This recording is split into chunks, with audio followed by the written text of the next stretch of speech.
So tonight's bad movie is Glitter, Sorry, Mariah Carey. who I don't think has ever acted in anything before. And not since. Yeah, and from what I know, it's just that she's the main character of this movie. That is literally all I know about it. I also know it's a colossal flop. It was critically panned and made like zero money. Yeah, and it may or may not be a musical. We don't know if it's a musical. I'm assuming it's going to be music. There's a lot of music in it. Yeah. But is it an actual musical? I don't know. I'm just kind of skeptical because, in my opinion, the only worthwhile thing Mariah Carey has contributed is her Christmas CD. Specifically, that song "All I Want for Christmas Is You." That's a good song. That's my jam. That's a great song. Every Christmas, I'm always listening to that. The rest of her music is awful, though. Yeah, agreed. Not a fan. So. Why are we watching this movie? I don't know. But it's gonna be terrible, and I can't wait. I'm like literally excited for this movie. It's like, I know it's just gonna be It's gonna be like, we have no preconceived notions about it, except for the fact that it has a 7% on Rotten Tomatoes. No! It has a 7%. I don't even know that, so. That's all I know about it. I didn't even read the synopsis, so I'm excited. I just hope it's enjoyably bad, but yeah, let's do this. There's a chance it could be like it's too bad to even enjoy, but fuck it, let's do it. My hair's not wet. Oh my god, your hair is so disgusting looking. I know. Okay, so tonight we're here to discuss Glitter. Episode 2, what's up? Her hair is gross. Mariah Carey. Her voice sounds like she smoked forever. Glitter with Mariah Carey. Movie's terrible. First of all, I think we're just gonna highlight the major problems with this movie. Let's not do the whole thing. Yeah. It's way too complicated to go over, but it would take like a million years. First of all, this movie is set in the 80s. In 1983. I don't know why they chose to set this movie in the 80s, because it's not an 80s movie either. They didn't integrate... The music she makes is not 80s music. And they didn't integrate any elements of the 80s, like, even with, like, fashion or anything. There was some weird-ass fashion, but it wasn't 80s fashion at all. It was just bizarre fashion. It was like... But, okay, Glitter is about Mariah Carey's rise to stardom, I guess. But I have to say, as two people who know nothing about the music industry, this is a wildly inaccurate depiction of the music industry. I know more about the music industry than the people who made this movie. I feel that way. But you see what the bad part is that the star of this movie... She knows the music industry, and she could have been like, hey, director, this is not how it happened. This is literally not how this occurred. Please change that. No, she just went along with it, and whatever the fuck. Performance was sort of lackadaisical, I felt. Yeah. You know what I mean? She was like... I feel like that's like, as the actress, how she would do if she She's such a diva. Like, she woke up at like 11:30 and then rolled to the sets and shot for like 2 hours and was done for the day. And actually, it's kind of like her character, because in this movie, she is constantly being asked to show up to gigs like an hour before they start. She was, what was it, the USA Music Awards? The USA Music Awards. Just they were in a limo. They couldn't use like the American Music Awards. Oh no, they couldn't use the trademark. It couldn't be the Grammys or whatever. It's the USA Music Awards, which doesn't exist and would be shitty as fuck if it did exist. They told her like a minute. They were in a limo driving around the city. They were like, "Oh, you're booked to the USA Music Awards." It's like, we gotta be over there in 45 minutes. Yeah, 45 minutes. You need to be on stage. She shows up. There's no hair or makeup that's done. She just walks on. She just walks from the limo and, like, on stage. Everything is already like set up. That's not how it works. There's like dress rehearsals and stuff. Like, her makeup would be a mess. I know. If she walked up on stage, she would be like a laughing stock. And in this movie, like, her band just like knew what to do. Like, no, that doesn't happen. You need to practice before you perform. No, they're a great band. She's a wonderful.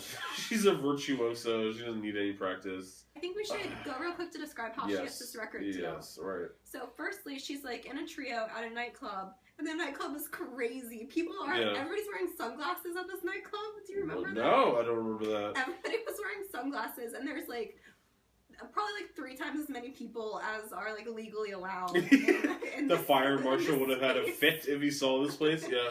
Yeah. So anyway, she's in a trio, and some guy comes up to her and was like, "Hey, how'd you like to be famous?" And she's like, "Being famous is for losers and stuff." What? She really didn't want to be famous. Bullshit. He like convinced her and her 2 friends, but it turned out they that's right, her backup singers. One of them is Debrat. Debrat. The other one is, who knows, because she's not important. I don't know. But anyways, they end up switching her, like, backup singers to be her dancers. That's right. And so she's, like, not a celebrity yet. And she's still, like, this backup singer. Right. But then, Dice, this DJ slash producer. Okay. He is whiter than white. He is, like, whiter than Slim Shady. This part is terrible. The casting is terrible. He's the least convincing, power, figure I've ever seen. Well, first, the part is terrible, right? The character in and of itself written into this movie is horrible.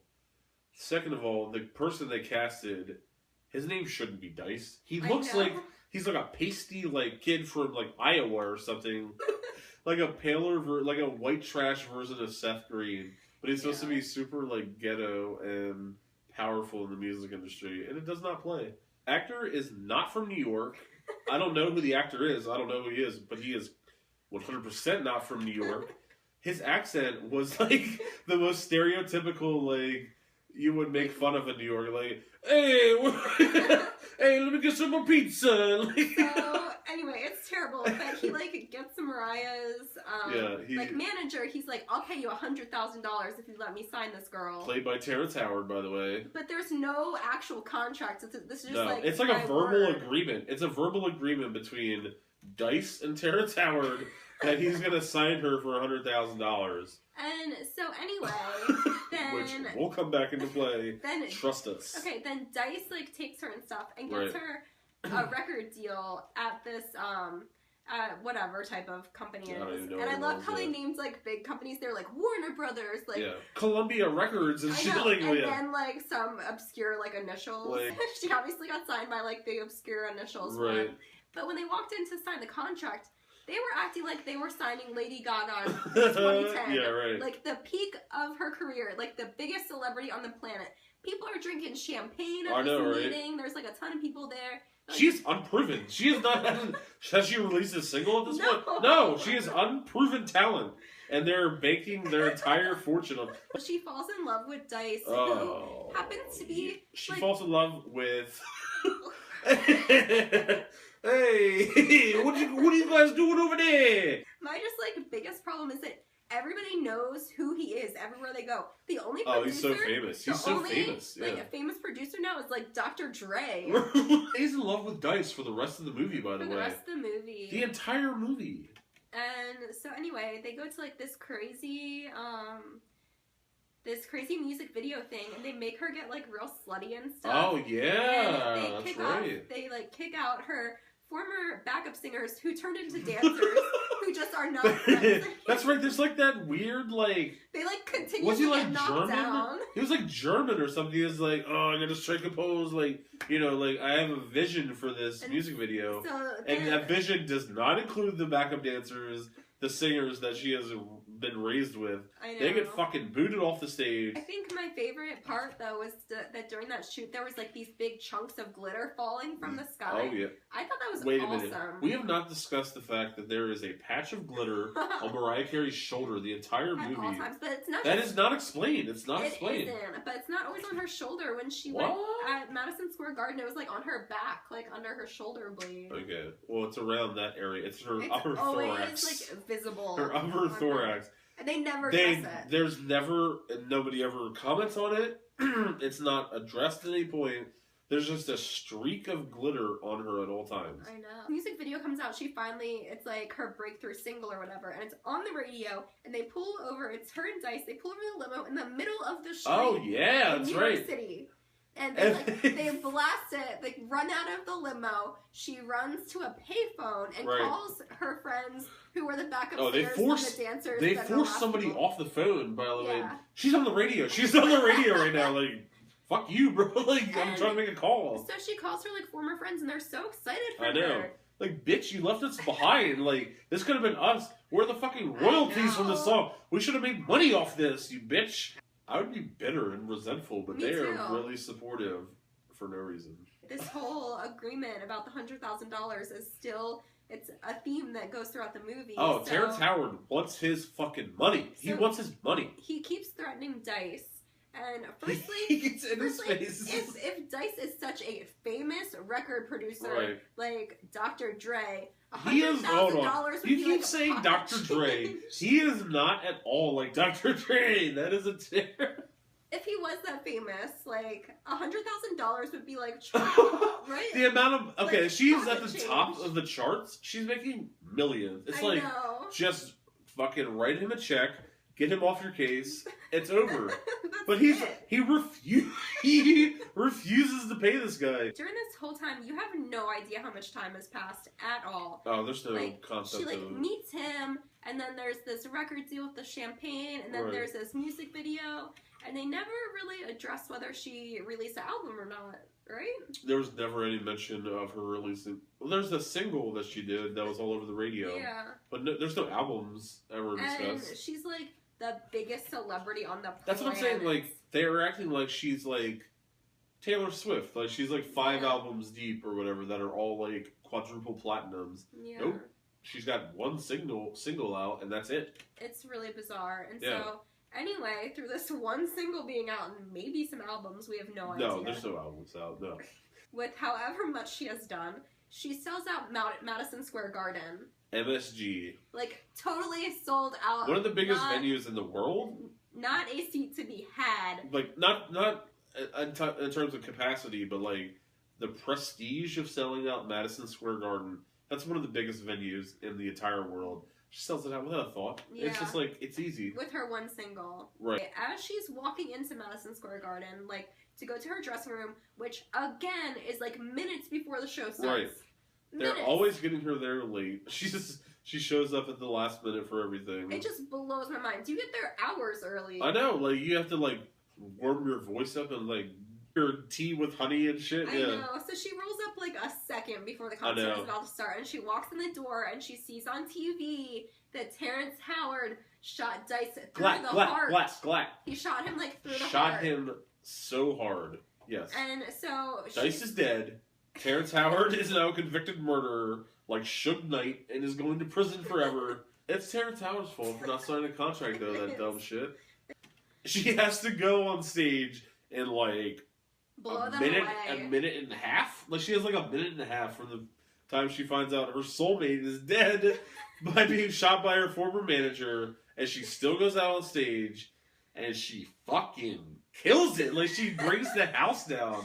There's no way she'd be able to do that. So it's like totally insane. But at the same time, you have to think if this is the 80s, like, and she didn't perform, those people aren't getting refunds because it's like all cash. Hell no. So, like, she has to. Otherwise, like... Bring your ticket stubs to the fucking, to the box office. Psych, that's not ever happening. There would be a riot at Madison Square Garden if she didn't show up. But her boyfriend just got violently murdered minutes before. These people probably paid, like, a lot of money. Fuck yeah, they did. They had to pay a pretty penny to go see the hottest pop star in the world play her one song that she has. Hey, during this, we forgot to mention that before this concert, they had broken up. But while they were broken up, he was, like, playing piano and stuff and, like, writing down music notes. God. And she's, like, writing down lyrics about, like, her heart being broken. And which happened to be the same song. They were writing the same exact song. Yeah, she goes back to his apartment, he's not home, and she walks over to his piano and sees, like, this music written. Right. And she starts playing it, and she's like, oh my gosh, this fits my words perfectly. I know, it's the same thing I just wrote. But those are, like, not her hands playing the piano. No, it was not. No, she can't play the piano. Mariah Carey cannot play the piano, let's be honest. That movie's terrible. Would you recommend watching this movie? We should get into that. Do you think it's a good bad movie or just a bad movie? I think it might just be a bad. I think it's a bad movie. There wasn't much entertainment value. If you're a completionist and you're somebody that loves terrible movies like we do, it's definitely one that you need to watch. To see. It's a legendarily bad movie. If you're not a completionist, I would say skip it. It just wasn't that compelling. I know. 2 thumbs down. 1 thumb down. 1 thumb down? Yeah, 1 thumb down. Okay. 1 sort of up because it was so shitty. 1 sort of up. I know. It's like like angling upwards like that. Yeah. All right. All right. Awesome. Done. Clack.